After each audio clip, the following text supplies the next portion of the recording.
Toshika, how are you doing? Hi, Betty. I'm good. How are you?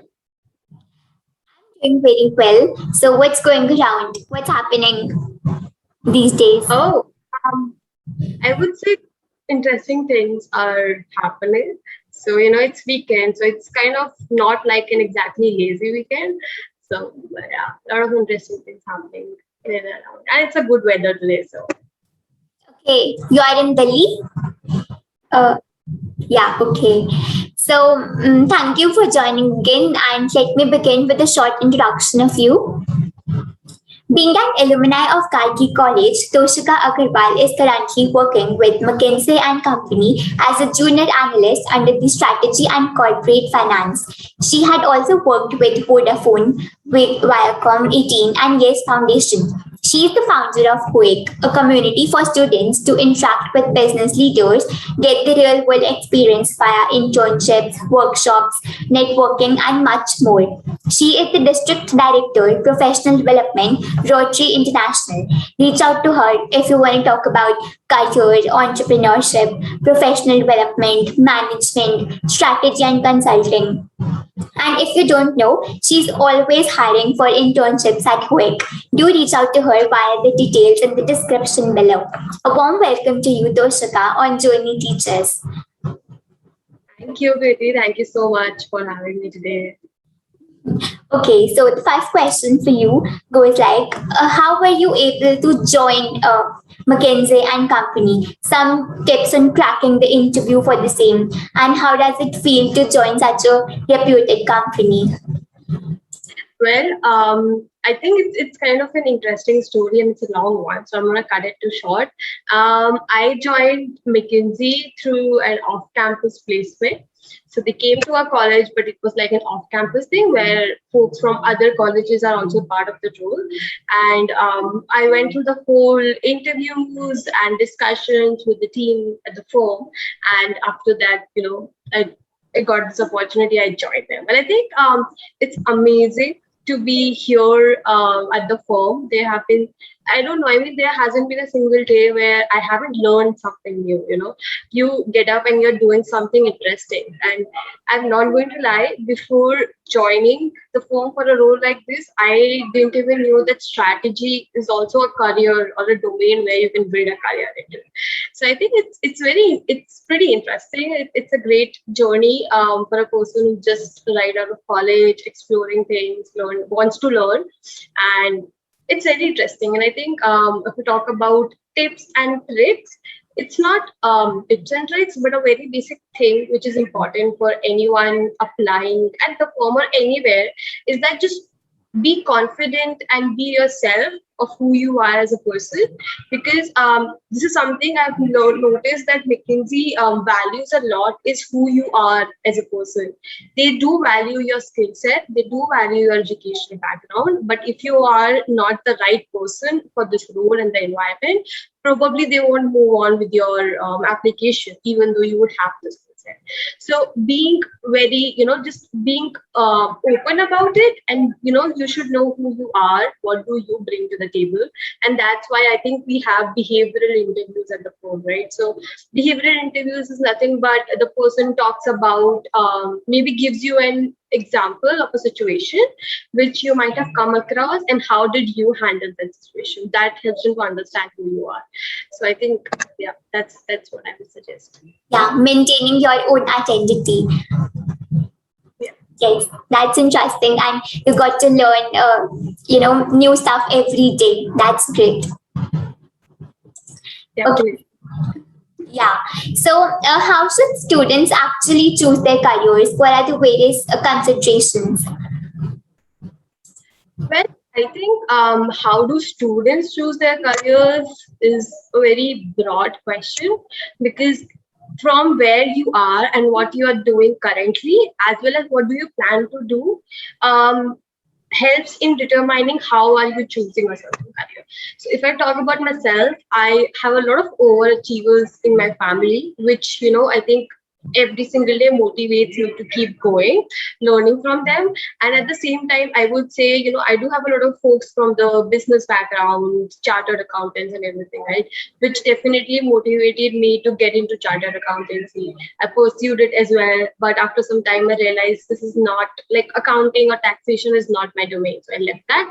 But I think that helped, things that are happening around you helps you to determine what your career wants to, what you want to do. Things that I have helped me to determine what my career is going to be is, yes, talking to the folks who are already there in your family, friends and family, as well as talking to your seniors in college, talking to other people in and around. There could be, so nowadays, a lot of time, if I'm exploring a new domain, I'm exploring a certain industry or a domain, so I would just reach out to someone who's working into that domain or into a certain company on LinkedIn, and then have a discussion with them. What is it about when you do, if you're doing a certain role, how does your day look like? And that helps me to understand how is this something I would have an interest into, or I'm going to go about it, right? On the contrary, there are so many juniors, so many interns at Hoik and other folks who reach out to me. Some of them would be like, I'm very confused, I'm just out of college, I don't know what to do, which I think happens with everyone, right? I mean, everyone is confused right out of college what you want to do. So there's nothing bad about being confused, but after a certain point, after you have had discussions with people, it's up to you what decision you make. And I think you just have to trust yourself on the decision you made. If you think, so for instance, I have been into the finance domain so far. I spent 2 years into the finance and strategy and consulting. I mean, I like that. I like consulting, strategy, finance, but maybe I don't want to do it for the next 10, 15 years of my life. Right?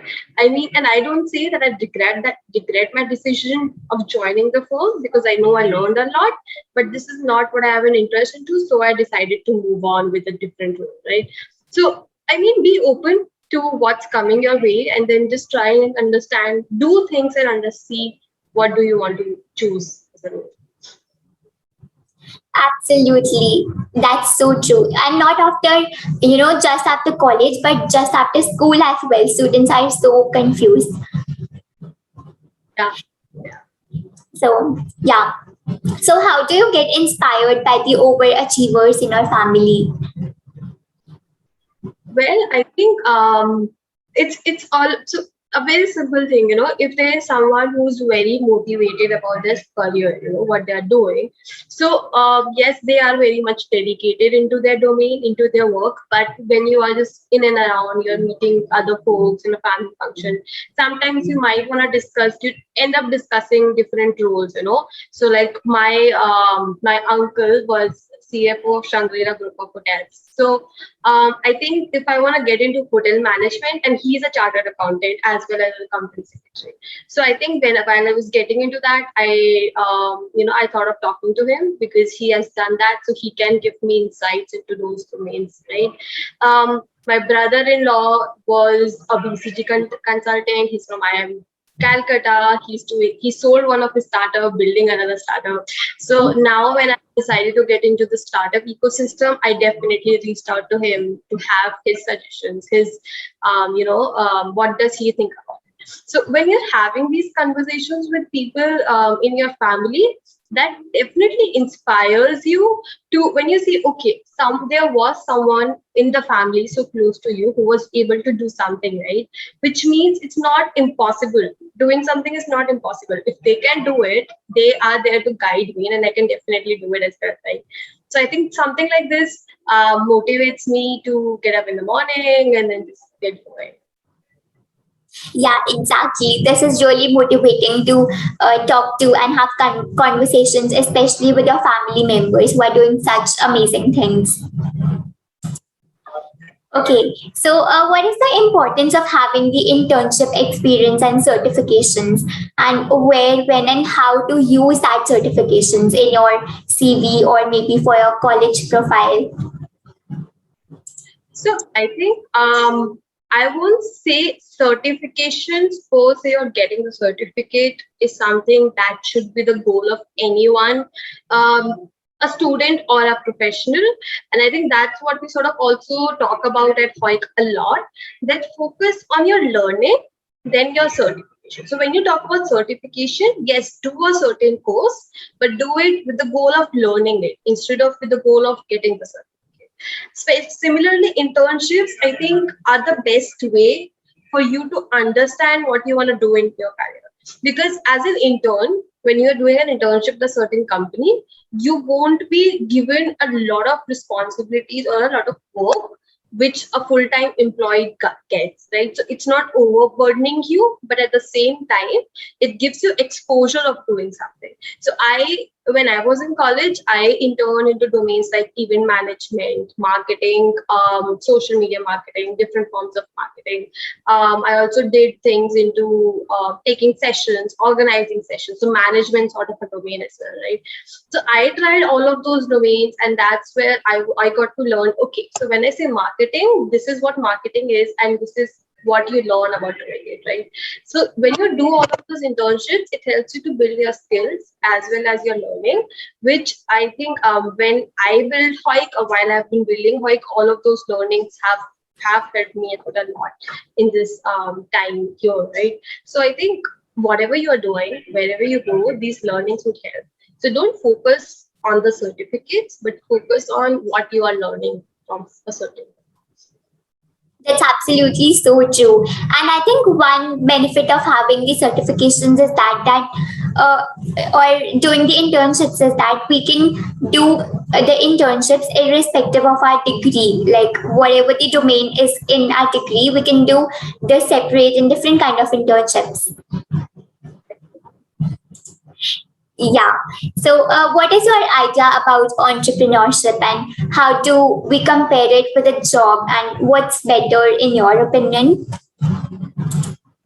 I think both of them are good. It depends on the kind of life you want to have, or things what you prefer, or what motivates you, or things you believe in. So when you're doing a job, there is, after a point of time, certain time limit for which you would be working.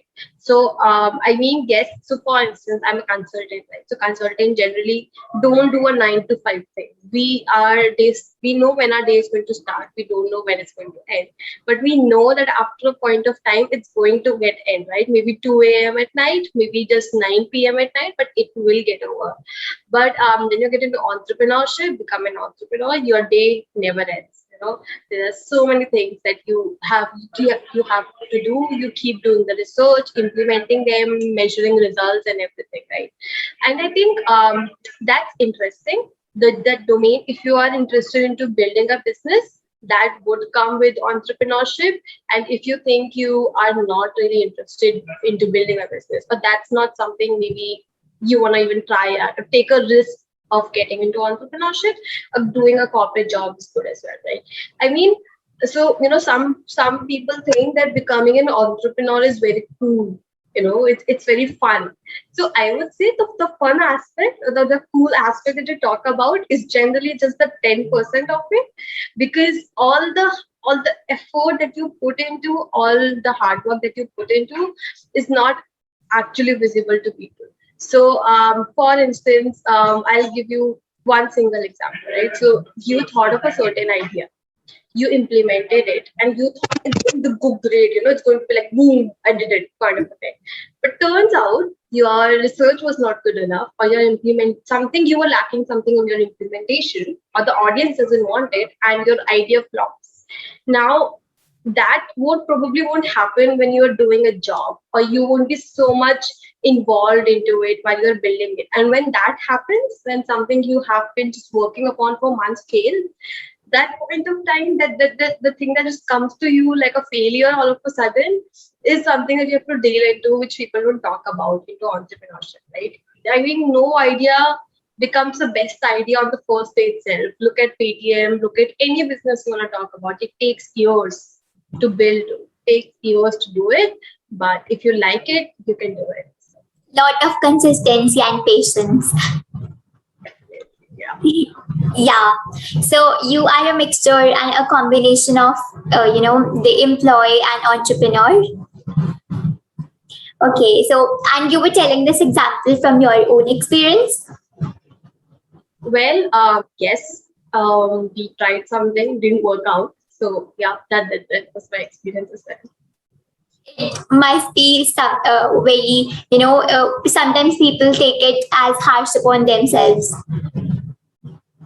Yeah, I mean, so again, I would say this one point thing that if I talk about myself personally, I have generally have I mean, so far I have been do whatever I do, it just goes good. It has always been good. Being the topper in the class, getting into good college, good job, everything is like perfect kind of a thing that goes on. But when you get into it, you think, yes, I can do it. It's going to work out. Eventually, it doesn't work out, and you get demotivated. I'm not going to lie to that. I got demotivated for a day or so, but then I think I knew that this is what I've signed up for. It's not going to be not going to be the best on the very first day itself. And as an entrepreneur, second thing which is important is you are demotivated, but just also think about your team. Because so for instance, at Hoik, my whole team kind of volunteers to be a part of the core team, right? It's not a job that they're doing, but they're spending so much time while building it with you. So when something like that flops, for them also it was like a first failure, right? So if I am sitting there demotivated, who's going to motivate them to get up and do it all over again? So I think after a day or so, just pick yourself up and then you motivate everyone, have that talk with them, and then get going on the second or the next plan that you have. First failure is always that hard. Yeah. So, professional development is one of the areas which is your niche. And how do you look about that? Professional development is important for each and every person, and it is something we don't take seriously. I mean, some of us do, some of us are very motivated about our career, what we want to do, but some of us don't just take it in a level that we should have, because think about it, at the end of the day, whatever you are doing for your personal growth, right? So let's talk about Rotary and Rotary International. I'm part of it. It's a social service. It's an NGO basically, and you are there to volunteer. You are there to help out people. At the same time, there are members. You are also there to make network, to bring to build a network, meet people, make friends. But I think I have noticed so far one thing is which is missing is the members of the Rotaractors, as we call them, don't take their professional development very seriously. So they think that Rotary is about fun and social service. But I think it can also be about your professional growth. And why I say that is a very interesting thing is if you're part of a Rotaract club, there are folks between the age of 18 to 30 who are part of that club. So at a certain point of time, you just get entry to a community where there are people who are older than you and younger than you. So the folks who are older than you can definitely learn from their experience. Folks who are younger than you can learn from the things they have been doing, because when you are at that place, you weren't doing it, but now they are doing it, right? And this is also one thing that just motivates me, to do something. So if you focus on that network to also grow yourself personally in your personal growth and your professional growth, why, if you have an opportunity, why should you take it very seriously, right? So I think that's just something everyone we should think about, and we should always focus upon as well. You mean to say personal and professional growth can go hand in hand? I mean, so for instance, your personal growth would be me being more confident, me being good at communication.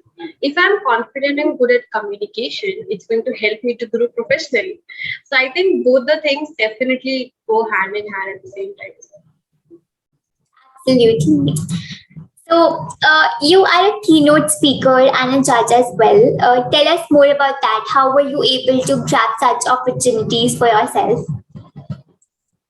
Well, I think on that note, probably I would say I'm lucky enough or something that I got such opportunities so far at different colleges, different universities. I've been there, and yep, most of them came to my way to through two different mediums. One was my personal network.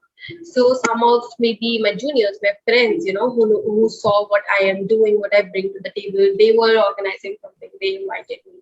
Some of them, maybe they did their own research on LinkedIn, Instagram, I don't know, and they did. A lot of them did a research about Hoik. They liked Hoik, and with Hoik, we don't. I think at Hoik we don't talk a lot about who is the founder of this organization or is building it. We just talk about a community there. So generally, people do a lot of research about it to find who's building Hoik, and then they come to us for like such opportunities. So I think that's how they came to me. And they have been really interesting because, like I told you yesterday as well, I like candid conversations more than predefined conversations. So on the spot discussions, just talking your mind, what's in there in your mind. I love that, and I love talking. So I love those keynote speaking sessions. Being a judge gives you a responsibility because there is someone who has spent a lot of efforts into something, and now you have to decide did they put the right efforts into it or not, right? It's a responsibility, but at the same time I think it's a great learning experience as well, because so generally I usually judge events which are into entrepreneurship, building startups, pitch sessions, right? So I mean, I've come across so many interesting ideas which I would have never thought could be a business. So I think they have been really interesting so far. You need to be really participative and interactive in your college life to get such opportunities. Like you said, you got amazing opportunities when your seniors noticed this. Yeah. Yeah. So, what are the responsibilities and features as when you consider the keynote speaking? I'm sorry, what are such? I mean to say, what are the considerations while you are a keynote speaker? How to go about that? Oh, okay. So I think first thing you need to understand is who your audience is and what your audience is looking for. So if your audience is students, so let's give more focus into it. Your audience is engineering students who want to get into entrepreneurship. A simple example, right? So first you need to understand what your audience is. Second, you also need to think about the organizing committee. What do they want from your end? What do they want to bring out from the event they are organizing, talk they are organizing? Once you're able to understand both of them, then you can think about the content you are going to talk about in that discussion. Generally, I think yes, you can definitely read books, read quotes, you can quote other quotes and all of those things, which is good, which is very motivating as well. But if I have to go for a keynote, I generally talk about my experiences, things I have learned from my experience, what went well for me and what didn't went well for me. Because I this one thing which my dad says a lot, that life is not long enough to experiment everything on your own and then do it. Sometimes you need to learn from experiences of others and then just go with that. So I think I try to make the sessions I go for interesting enough for the audience that they learn from my experiences, what went well, what didn't went well, what they should avoid. And my favorite part is the Q&A. So I love those Q&A questions that comes around, and then just being more considerate in terms of also thinking about your tone as well as how you present yourself, what you're talking about at the same time is really important as well. So, I think you are a certain, some different personality, because people usually are afraid from the Q&A session and they hesitate from the Q&A round, and you love them so much. I like talking. Give me an opportunity, I'll start talking. Okay, so I would also like to know some of the factors on which you judge people, like when you are the judge. Okay. Well, I think there again, those criteria depend on the kind of event, the audience, as well as generally the judge sheet is what comes, what is being brought to the table by the organizing committee. But if you ask me, I'm going for an elevator pitch kind of a session. So the factors I would think about is, number one, what is your content of your pitch? What are the things that you are presenting in your pitch which are important? Like, are you adding all the important aspects and avoiding all the unnecessary things from your pitch? How convincing you are. So if you're pitching your business to me and if I don't like your business, I'm not going to invest in you. Right? So how convincing your tone and your facts are, how correct your facts are in terms of, again, your content. And then if you have done a research into it. So I say I want to build a business into mental health, right? But I have no experience. No, that's fine. That's okay. But have you done a research into that domain? If you don't know the industry, if you don't know a certain domain you're talking about, how can you go about and build a business if you don't know anything about it?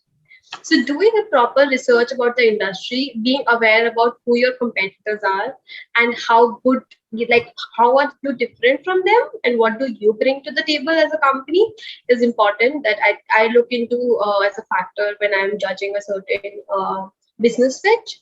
And professionalism is very important. Being very professionalism in terms of the way you present it, the way your presentation is, how you are like moving across the presentation, and all of those optics and everything has to be taken into consideration. Completely agree with you. And I would also like to say that your dad is super cool. About the quote you said, Yes, sorry. about the quote you said, your dad, which, yeah.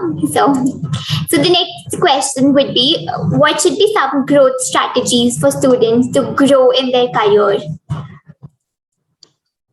Interesting question. I think growth strategies per se, probably, I don't know a strategy, but I would say things that you need to consider, especially if you are in college or in school.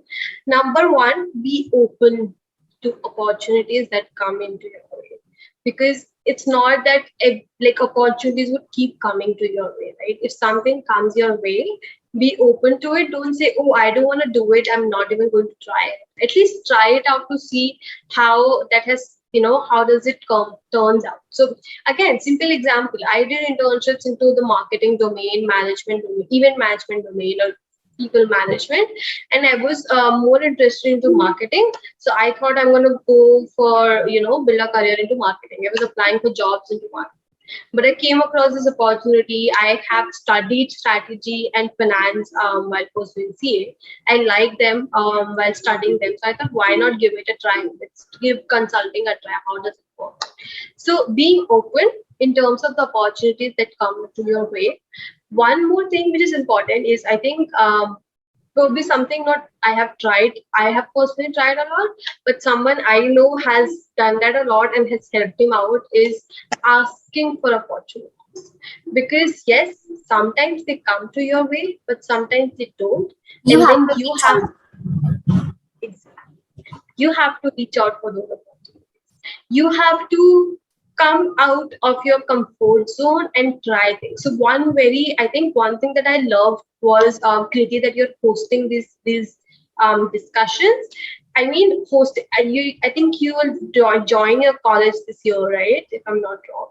So I think we are right out of. 3 weeks, I have joined my college. Okay, you just join your college. So I think you're just right out of school and you are doing something where you're talking to more experienced folks about their the journey. You are sharing those things with other students, that you are solving two things with that. Number one, yes, you're helping these students or other folks to learn from these discussions you're having. Second is your personal growth is also happening, because you are building a network for yourself, as well as you are learning from these discussions that you are having, right? So I think pushing yourself into things that you never thought you would do is very important.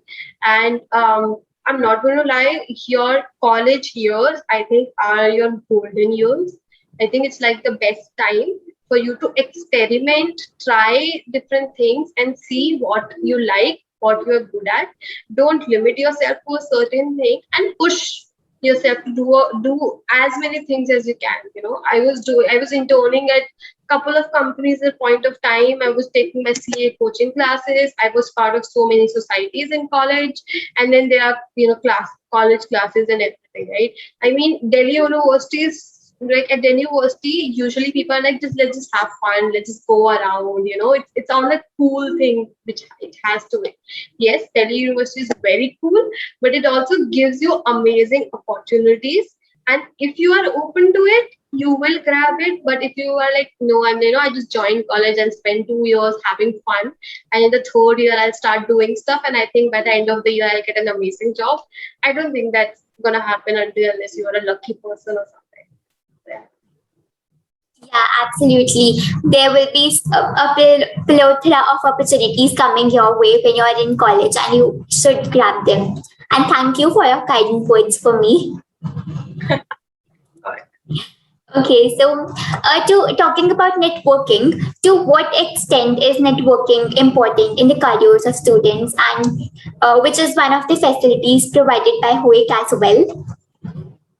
I think working is the most important thing.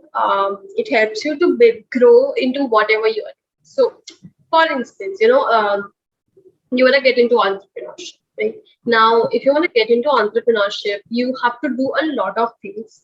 You have to look at all the domains you have never talked about. I mean, me as a person, I didn't know what is full stack, what is back end, Java, whatever, right? And but now since you're building into something like that, I'm learning what is full stack, what is this, what is that, so that when my team is talking, I'm aware of what is happening there, right? So I think when you're building something, building a business, you need a network, because your network helps you to provide the right sort of opportunities or resources that you need for building it. It helps you to boost your growth. It gives you learnings, insights as well. So building a business, networking is very important. Doing a job, again, networking is very important, because you want to get into a certain company. There are two ways to go about it. In fact, three ways for students who are in college. One is your placement cells. That is an amazing opportunity to get it. Second is you apply to the career page, LinkedIn, tens of different platforms out there. Third is you reach out to someone who's working at the company and ask for a referral. There has been studies, and the companies do claim that folks who get referred for a role have way higher chances of getting a job in comparison to someone who's applying through different portals, right? I mean, so I remember, so basically, everyone wants to join McKinsey. So I remember there was one single day, I just opened my LinkedIn, and there were like 5 folks asking me for referral for a certain role. So I just checked that role. It was posted on LinkedIn, which doesn't happen a lot, and it was in my team. So when I checked it out, turns out it was just posted 2 hours ago, and there were 250 plus applications to it, and then 5 people, imagine. And there were 5 people who were asking me for a referral. So imagine, from LinkedIn, 250 registrations come in. From referral, 10 to 15 more applications would come in. From the career page or other platforms they have posted, so many applications are coming in, right? HR is not going to sit and look at your each and every resume. So they are going to run it through ATS or whatever they use, right? And maybe that's not good for you. But if you get referred, at least generally HRs look at your resume. So that helps out, right? So your network helps you in whatever domain you want to get into. Yeah, absolutely true. And how to actually stand out from these many applications and this crowd? Well, I think you want to stand out for something. Some folks have been really creative with their applications. You want to do that, you can think about it. Try and see what a certain company or a firm looks for, and then bring that thing into your application, into your role. If that doesn't happen, you want to stand out. Just again, be like, your resume is your first interaction with that organization, right? So it has to be very clear in terms of who you are, skills you have built, and what you are planning to do. That doesn't mean you add an objective session, vision or an objective section to your resume. It means that your resume, on the basis of your internships and things that you've talked about, or if you're making a cover letter, they talk on your behalf what you want to do. And if you are able to do it from those things, then you can stand out. Standing out in a crowd helps more and more. If you talk about ATS is an automatic software through which generally HRs put the resumes of all the people applied through ATS. What it does is it looks at the job description, takes out certain words which are keywords, which are getting repeated again and again in the job description, and it looks for those words in the resume of these people and then try and see those words or skills are they mentioned. If they are mentioned, you will get a higher ranking. If they are not, you won't.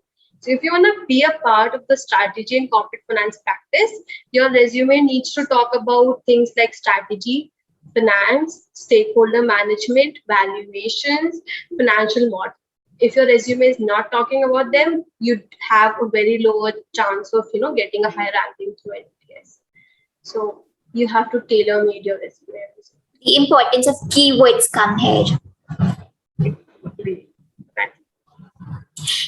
Yeah, okay. So, what was the purpose behind starting Hoek, and what makes it different from any other platform? How does it actually help students to grow?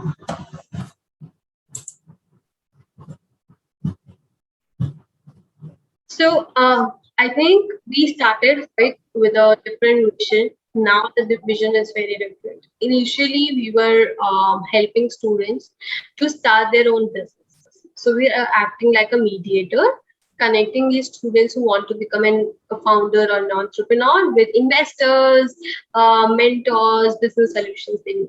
There are already a couple of startups that have started with our support. And I think within that period of time when we were doing this building Hoik for the entrepreneurship domain, so like I said, I like to talk a lot, right? So we used to have a lot of sessions with the interns on things like resume writing, interviews, tips and tricks, or how do you use LinkedIn for your growth, good LinkedIn profile and stuff. And there, like I always advocate two things: networking and professional growth. If you are focusing on your professional learning and growth at the same time you're building a network, you are going to be at a good level 5 years, 10 years down the line, right? So I used to talk a lot about those things, and then students would point out there are a lot of platforms that give me courses, for example, right? There are so many platforms you can go do courses, get the certificates. There are so many platforms through which you can apply for internships, get an internship. But there's no certain or a specific platform that helps you to first of all build a network that you need. Second, it focuses on your professional learning or your personal learning than the certificates or certain things that you're learning behind. So that's what Hoik does. Hoik has been creating an ecosystem, a closed ecosystem only for students that focuses upon networking. Networking is two-way. One, you network with other such amazing students who are part of the community because yes, that helps you out. Second, you also network with mentors or specialists that we bring to the team. Mentors are generally people who have more than 10 years of experience in the industry. They are generally CEOs, MDs, CFOs of Fortune 500 companies who come into it. And specialists are folks who have less than 10 years of experience, but can definitely help you with certain domains you are talking about when to build a career. So that's how you network. Second, personal learning. So how do you learn? How we learn is, so there's no, I would say, a webinar or there is no a session directly where a person just comes in and keeps talking about it, different topics or have a presentation ready. That doesn't happen. What happens is we play games to help you learn certain concepts. So you play it through which you actually do that certain thing and you build a skill into it. Second, we have master classes, fireside chats, and we have ask me anything sessions. So these are things where, yeah. So these are things where people talk about their journey, their experience, and their learnings, which helps you out instead of somebody giving you the textbook knowledge through a presentation. So I think that's how we have been helping students. It's so creative, so creative. I'm really loving and listening about Hoek. Okay, so what are the services, all-in-all services offered by Hoek, and how do they help students? Like one is networking and others.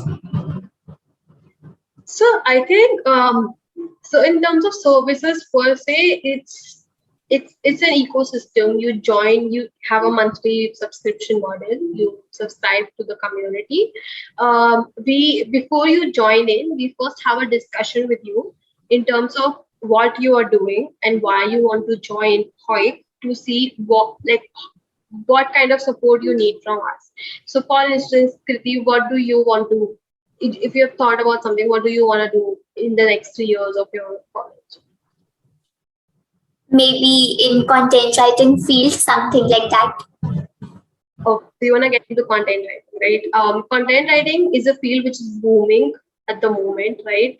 And there's no certain way of going about content writing. You just start writing and you talk to people. So what we'll do is after we have this discussion with you, whoever is talking to you will come back, think and see that do we have mentors or specialists first of all who are good into content writing, who have experience in that domain. Because if there's no one talking about content writing, then probably it's not going to help you a lot, right, with your plans. That's number one. Second is then we also think about do we have other members in the community who are talking about content writing? Because probably you want to talk to those people, right? Because that's where your interest is, apart from other domains. Once we have those two things with us, then we'll get you onboarded to the community through which, yes, you talk about content writing to all of those people, but it's also open to you through on different domains. So you want to do content writing now, right now, maybe 6 months down the line, you want to do marketing. There's already a community for marketing. You can just shift into marketing just like that, right? So that's what these are the services. Let's say that. Amazing.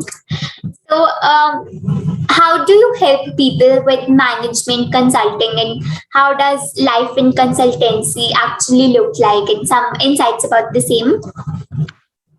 I think, like I said, consulting is a very enriching experience. It's enriching in terms of different things. So number one, yes, work-life balance is a challenge. Definitely, it's a challenge. But I think you're learning. So when I joined the firm for 2 months, I was just on training.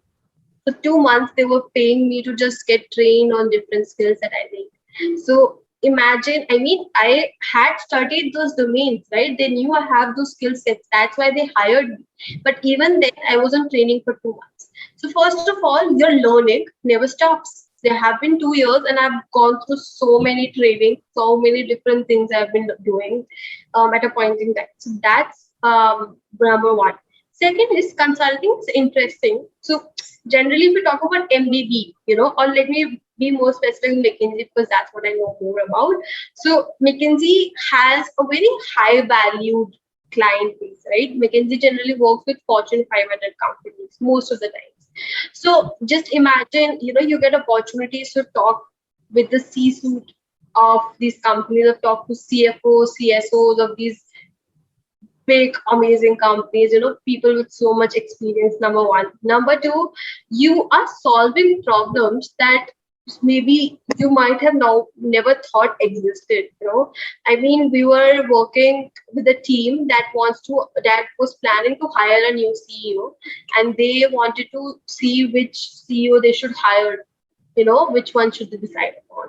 Or I was working with a team which was into a different industry altogether, which was into coal mining. They wanted to get into motor vehicles. So I worked with them into launching a whole business into motor vehicles. How does it look? So you do a lot of different things, solving these problems. And when you do it, again, you learn things as well as you build an amazing network tool for yourself.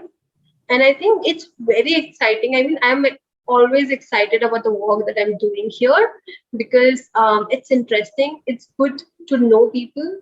And, I mean, there are a lot of companies that talk about employee growth, employee happiness, or all of those things. If you think about McKinsey directly never says, hey, we gave X money for our employees for this year, or extra bonus, or they don't advertise those. But when you join the firm, you realize they think so much about your growth, your mental health. I mean, they have been conducting sessions on mental health, different sessions for parents who are working from home because yes, it's difficult for them. How do you cope up with them? I mean, morning yoga sessions, evening fitness sessions are happening at a different level altogether. They are like, they give you access to different things like headspace and whatnot, to improve your sleep, to improve your mental health, improve your personal health, your work from home, everything. So they do focus on you, who you are as a person. It's not like you're just working there, just nobody cares about it. That's not true.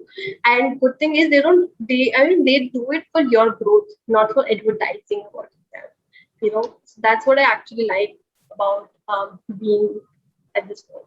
They focus on the holistic development of the person, working with them. Yeah, okay. So how do you manage all these things? Isn't it a problem of time management?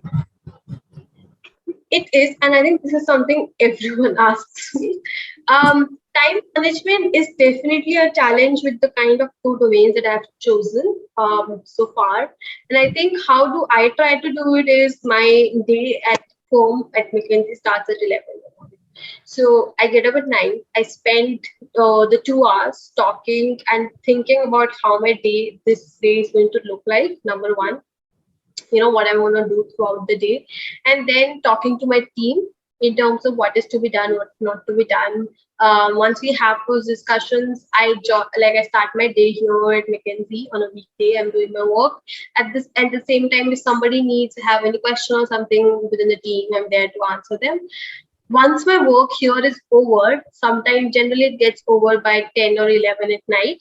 Once that does, then I get back to Hoik, doing Hoik or Dist or Rotaract or whatever I'm volunteering at.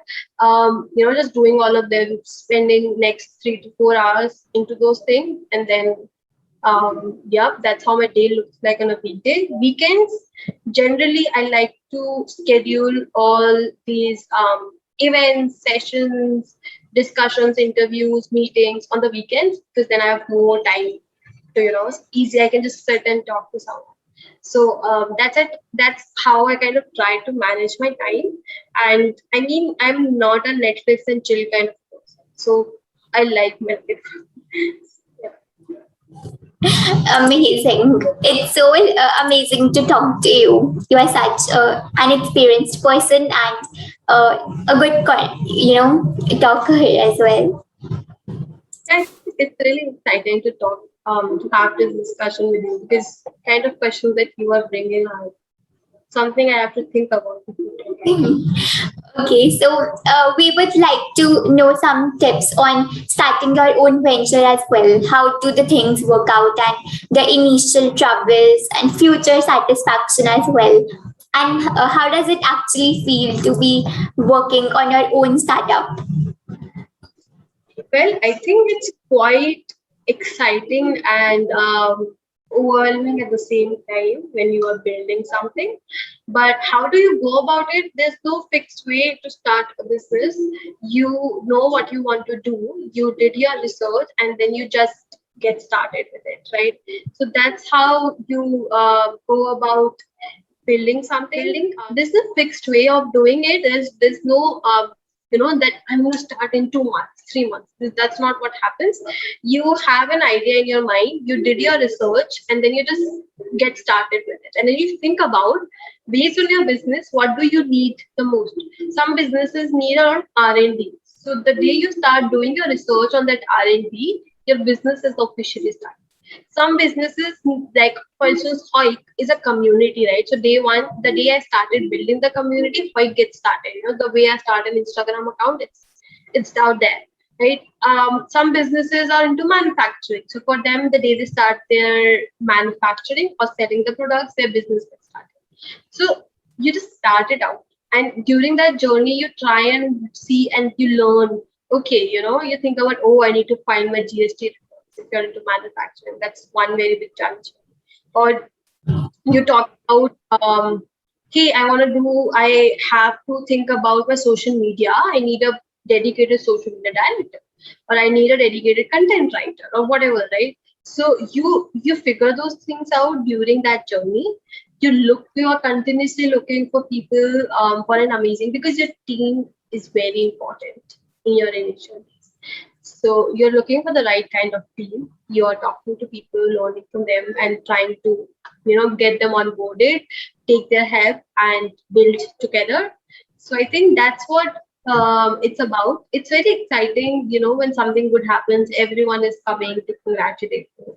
That's a very good thing about it. And another good thing is, you actually have to ask for a lot of help while you're building it. You cannot do it on your own, right? And when you ask for help, there are people who just come in to help you out. They provide you resources, networks, whatever, right? And those things are also, I think, one of the good things about entrepreneurship, that you kind of feel that you're not alone. There are people out there who are ready to help.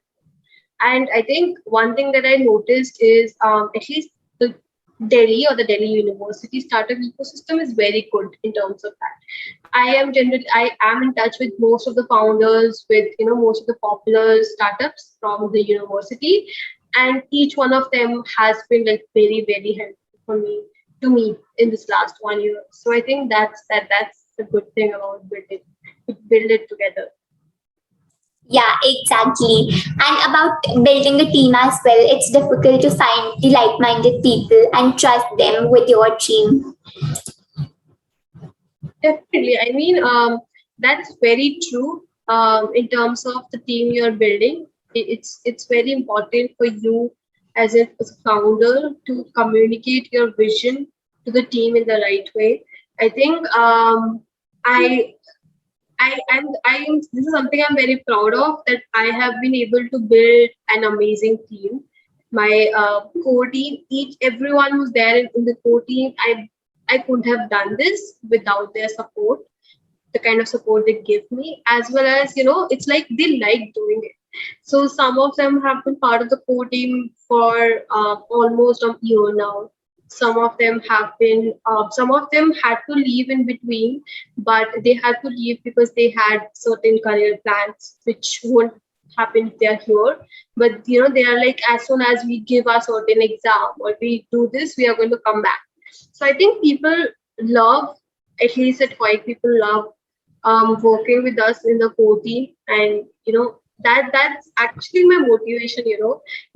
Every day there's somebody asking me, oh, how do I do this, how do I do that, and just keep talking to them throughout the day, and that motivates me to keep going. Amazing. So, how did you set up the structure around Hoek and how was it built? Well, I think if I talk about Hoik, initially, since we were helping students to start a business, how we started with a very simple WhatsApp message in a Google form. We circulated it, asking students if they need any sort of help to fill that form. We circulated it through our personal networks. By we, I mean it was me and my college junior, who's now my co-founder, Tanya. So both of us circulated it all over, and we actually got more than 35 responses within the first 1 hour, which was not something we had expected. So you're like, okay, people need something like this. So we started doing it by thinking about the social media strategy. We started with an Instagram page, thinking about the kind of content that has to go through it, managing it. At the same time, apart from talking to the students and figuring out what do they need, and then bringing the right set of skills or resources on point to give them, we were also at the same time interviewing a lot of already startups, founders of startups that are already running, to understand the problems they are still facing, they faced when they started as a student. and all, right? And some of the aspects which at least I never thought about came to my notice with these interviews or these discussions, which were really interesting that we thought about, and then I was looking for the right kind of mentors to bring on board, investors to connect, a person who's actually open to looking at a lot of pitch decks that come to them through our way, different business solutions. I mean, somebody reaches out to us saying, hey, I want to develop an app. Now, we cannot develop it in-house. So we need to look for someone who can do it. We were like a mediator connecting them, right? So looking for them at the same time. So initially, I think started with a very simple WhatsApp message and a Google form as a MVP or a beta version. We went up to becoming a community of 10,000 students. And yeah, I think that this whole journey has been so amazing, exciting, overwhelming. Some not so good things happen as well, but I think it was all worth it. Yeah. I can feel the emotions coming in. Yeah. Okay, so coming to building one's CV, if she's targeting the Ivy League universities abroad, what are the essential ingredients and how should students skill up during their college life? Well, I think if you focus again on your personal growth and your professional, actually, if you focus on your personal growth, you will go professionally and your CV will be filled. So if I talk about things I have to mention in my CV, and this is something very important for anyone, every college student, is that be part of the societies or clubs that you have in your college. They actually help you to learn a lot of things that you might not know about. Also, they give you the responsibilities of managing people. So I was part of the four teams, four different. I was part of the core team of four different societies in my third year of college, and each one of them helped me learn something about managing people. Managing people management is a very important aspect if you want to get into entrepreneurship, or if you ever think that you're going to be a manager, you need to know people management. So they helped me learn that. They also helped me learn skills into. So I'm very active into social service. So what can you do into the social service sector? Or I was into marketing a lot. So the marketing society I was part of helped me learn a lot about how do you go about social media marketing. So join them, do internships. If you are in your first year of college, you will, it's not, I would say no internship is good or bad. It depends on what you plan to do and how is that internship helping you. You want to try marketing, don't just apply for any random marketing internship, and if you get an offer, join. First of all, try to understand what is your role is going to be there, and then see, is that going to help me out to learn something, and then do that internship. Especially with marketing, I think folks say folks ask you to be a marketing executive and they ask you to do sales. Come on, marketing is not sales. In the current time, it's just so mixed up. Marketing has become kind of like equal to sales, but it's totally not. So think about what the role is about. Don't get carried away with the name. Oh, it has a very cool name, or the startup is a very popular startup or a company. I want to do it. No, think about, are you going to learn something? What are you going to learn there? If you want to try it out, go try it out. Don't shy away from something. And if you think you are good at and you want to maybe build your career into it in the future, then also do more and more internships into it, because that will help you build your resume, that will help you build your personal skills as well. So it's so good to listen to you every time. Okay, so what you were saying, like the marketing and sales thing. Well, I think so if you talk about sales, right? Sales is something where you are in touch with the customer directly. So you're talking to the customer directly or the consumer and telling them the services that a company provide, asking them to purchase. But marketing through marketing, you don't really get in the direct touch with the consumer. So if I talk about social marketing, right? I build a poster, I post it. Now creating that poster and posting it is social media marketing. But through that post, I'm not talking to someone directly, right? There's a poster which is a medium to help me share my thoughts. If I talk about referral, or if I talk about personal marketing or something of that sort, then again, those things, if I'm talking about referral, now Kriti, you use my services, you love them, and now you are going and talking to your friend, telling them about your business, right? So you are the mediator there. I am not talking to you directly. This is marketing, making people aware about the company, aware about the services you provide, and motivating them to purchase, but not directly talking to them. And that's what things get mixed up, because sales the domain. The more you get people into sales, the easier it's for you to grow as a business. You know what generally startups think about. So you get a lot of internships into sales, but getting internships into marketing is something that you don't get at all. So yeah. Yeah, one needs to research what works for himself. Yes. So, what are your thoughts on the influence of different stakeholders like parents and teachers on a student's life in choosing a career? And one such common example would be the science and humanities, the war between them. I think they do have a pretty high influence, especially if you talk about children science or humanities, because when you are in your 10th standard, generally, first of all, you are not probably very sure about what you want to do, number one. Number two, you always talk to your elders, or they are guiding you. This is something which is not, this is kind of getting like, people are nowadays, I think students are more aware about what they want to do, and they make their more informed decisions. But if you talk to our parents, I mean, they would say that at our point of time, our parents told us to take a certain stream and we did it, right? So it's not what's happening right now, but even now they have a nice enough influence in you making that decision. But then I think nowadays, generally, in the tier one cities, at least, parents are very open, when teachers are open in terms of understanding what you are good at, and if you have something in mind what you want to do, and help you choose that, right? I mean, if you are a very bright student, yes, there will be people telling you take science.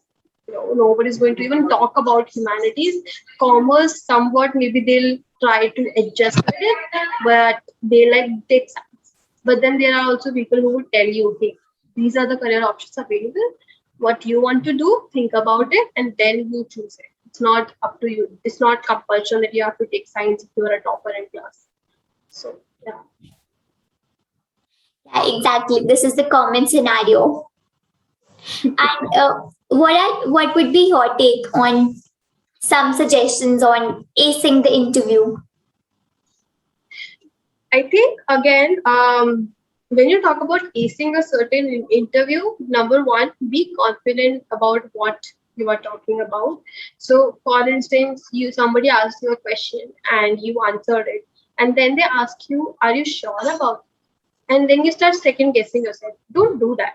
If you are not sure, I mean, being confident is a very important skill everybody looks for. So you need to be confident about what you're talking. Number one.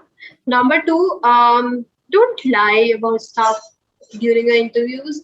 People end up, lying about things in their resume and their interviews. This person is sitting there and he has been talking to at least 30 more folks who have come here before. They know when you are lying. You are lying something, they'll catch it.